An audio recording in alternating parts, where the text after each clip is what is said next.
Star heroine Shruti Haasan గురించి మనందరికీ తెలిసిందే.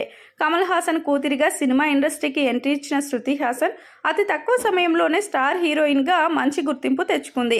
టాలీవుడ్లో స్టార్ హీరోల సరసన నటించి స్టార్ హీరోయిన్గా గుర్తింపు తెచ్చుకుంది శృతి హాసన్. తెలుగులోనే కాదు, తమిళ్లోనూ, హిందీలోనూ సినిమాలు చేసింది. శృతి హాసన్ హీరోయిన్గానే కాదు, సింగర్గానూ తన టాలెంట్ నిరూపించుకుంది. ఇక ఇదిలా ఉంటే ప్రస్తుతం ఈమె సినిమాల పరంగా మంచి ఊపు మీద ఉంది. ఇటీవల కాలంలో ఆమె నటించిన సినిమాలలో వరుసగా బ్లాక్ బస్టర్ హిట్ అవడంతో ఈమె దర్శక నిర్మాతలకు లక్కీ ఛామ్గా మారిపోయింది. అయితే ఈమె సినిమాల పరంగా కెరియర్ బాగున్నప్పటికీ వ్యక్తిగత జీవితం ఆశించిన స్థాయిలో లేదు అని చెప్పాలి. ఈమెకు ప్రేమలు, బ్రేకప్స్ కొత్త కాదనే చెప్పాలి. మినిమం గ్యాప్లో ఆమె ప్రేమలో పడుతుంది, ఆ వెంటనే బ్రేకప్ కూడా అవుతుంది. ఇప్పుడు ఈ ముద్దుగుమ్మ మరోసారి బ్రేకప్ దశలో ఉన్నట్లు కనిపిస్తుంది. గత కొన్నాళ్ళుగా డూడుల్ ఆర్టిస్ట్ శాంతను హజారికాతో డేటింగ్ చేస్తుంది శృతి హాసన్. ఆ విషయాన్ని ఆమె దాచిపెట్టే ప్రయత్నం కూడా చేయలేదు.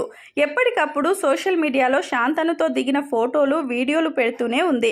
ఇంకా క్లారిటీగా చెప్పాలంటే కరోనా టైంకు ముందు నుంచే వీళ్ళు డేటింగ్లో ఉన్నారు. కరోనా సమయంలో ఇద్దరు ఒకే ఫ్లాట్కు షిఫ్ట్ అయ్యారు.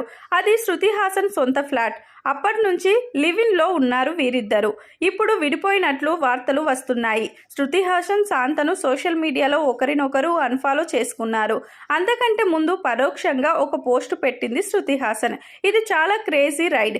ఈ జర్నీలో నా గురించి, కొంతమంది మనుషుల గురించి చాలా నేర్చుకున్నాను అని రాసుకొచ్చింది. వీళ్ళిద్దరూ విడిపోయారంటూ పుకార్లు రావడానికి మరికొన్ని రీజన్స్ కూడా ఉన్నాయి.